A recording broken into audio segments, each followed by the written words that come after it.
नमस्कार, मैं अतुल दवे अहमदाबाद गुजरात से इस वीडियो के माध्यम से आदरणीय श्री मोदी जी और राहुल गांधी से एक सवाल पूछना चाहता हूं और इस सवाल के आधार पे देश के मीडिया को एक विनती करना चाहता हूं। सबसे पहले मोदी साहब आपको पूछूं कि जब नोटबंदी की और उसके बाद जिस लोगों ने अपना पैसा अपने अकाउंट में जमा कराया उसका सबका हिसाब आप लेंगे, ये आपने बताया।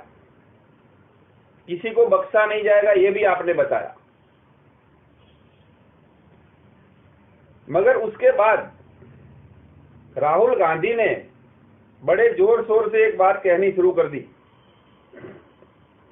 कि मेरे पास प्रधानमंत्री जी का बहुत बड़ा भ्रष्टाचार का पर्सनल विगत है और जिस दिन मैं बोलूंगा भूकंप आ जाएगा। उसके बाद राहुल गांधी जी 2 दिन पहले आपको मिलने आए और आपस में न जाने आप दोनों में क्या डील हो गई। दूसरे दिन सरकार ने ऐलान कर दिया कि राजनीतिक दल जो भी पैसा जमा कराएंगे उनका कोई हिसाब पूछा नहीं जाएगा और वो आईटी के दायरे में नहीं आएंगे। वाह भाई वाह, क्या खेल है।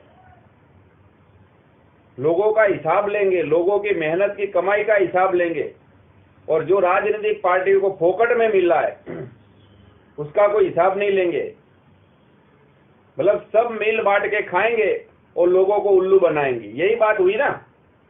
और मैं तो राहुल गांधी से पूछना चाहता हूं, क्या हुआ भाई आपका भूकंप वाले बयान का? क्या मोदी के साथ मिलके आपने डील कर दी और भूकंप थम गया? भाई साहब, आप लोगों को इतना भी परेशान मत करो कि लोग सड़क पे उतर आवे।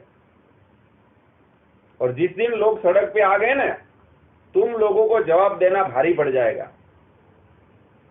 और मैं लोगों को बताऊंगा, घर घर जाके बताऊंगा, और मेरे जैसे हजारों लोग हैं जो लाखों करोड़ों लोगों तक बताएंगे कि भाई हमारी मेहनत के पैसों का हिसाब अगर मांगा जा रहा है तो राजनीतिक दलों का जो फंड का पैसा है उसका हिसाब क्यों नहीं। ये सवाल पूछने का मुझे और देश की जनता को अधिकार है और इसका जवाब आपको देना पड़ेगा। ये आपस में आप समझौता करके लोगों को उल्लू बनाएंगे, ये सब नहीं चलेगा।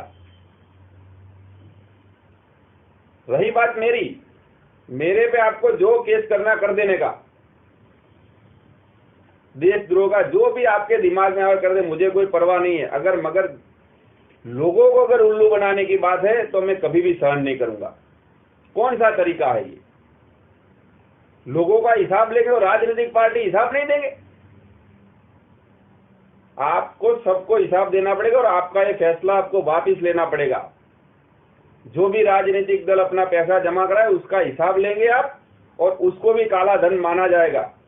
अगर काला धन आप नहीं मानेंगे तो इसके खिलाफ मैं आंदोलन करूंगा और लोगों के पास जाके सब लोगों को समझाऊंगा कि ये क्या है, हमारे साथ कौन सा बड़ा धोखा कर रहे हैं सब राजनीतिक पार्टी मिलके। इसलिए मेरी विनती है आप लोगों से, जितने भी राजनीतिक दल है खुद ही सामने आके अपना हिसाब दे।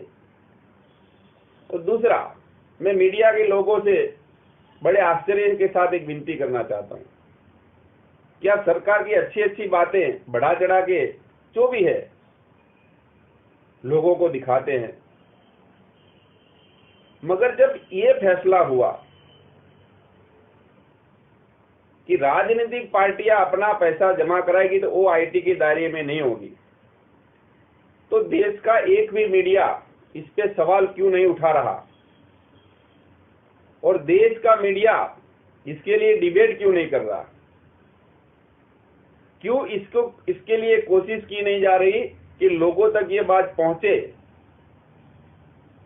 कि देखो कि राजनीतिक दल आपस में मिलके लोगों को कैसा धोखा लोगों के साथ कर रहे हैं और लोगों को कैसा उल्लू बना रहे हैं।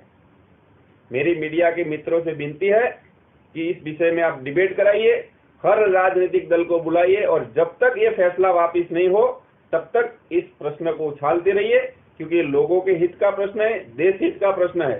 जब काला धन की बात है तो काला धन मानी काला धन, चाहे फिर वो गरीब का हो, अमीर का हो, उद्योगपति का हो, नेता का हो, या तो फिर राजनीतिक पार्टी का ही क्यों ना हो। अगर काला धन ही बाहर निकाला है तो सबका निकालो। अगर लोगों का हिसाब लेंगे, मेहनत का, पैसे का, और राजनीतिक पार्टियों का हिसाब नहीं लेंगे तो हम चुप नहीं बैठेंगे।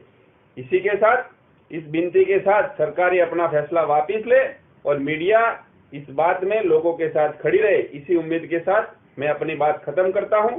जय हिंद, जय गुजरात।